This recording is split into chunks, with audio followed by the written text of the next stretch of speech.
ఆత్మసిద్ధి అనేది ఏ స్థాయిలో లభిస్తుంది? ఇవి స్థాయికి సంబంధించింది కాదు. ఆత్మసిద్ధి అన్నది ఏ స్థాయిలో లభిస్తుంది అంటే, ఇప్పుడు లేదన్న మాట ఉంది.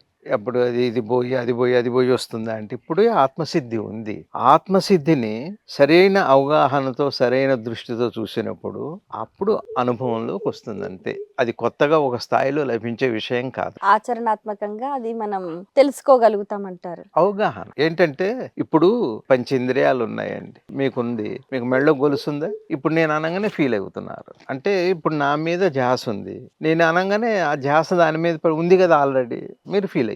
అట్లనే మన పంచేంద్రియాలు ఏమైనాయంటే, ప్రపంచ స్పృహతో ఉండి తాదాత్మ్యం చెంది ఎక్కువ దాని అనుభవం పొందుతున్నాయి. ఒక్కసారి గురువు ఏం చేస్తారంటే గుర్తు చేస్తారు. "ఓ ఈ స్పృహ" అని. ఈ ఇంద్రియ జ్ఞానం దాన్ని పొందుతుంది. అంటే గ్రహిస్తుంది. ధ్యాస అటు మరల్చటం వల్ల దాన్ని గ్రహిస్తుంది అంతే. స్థాయిలేం లేవు.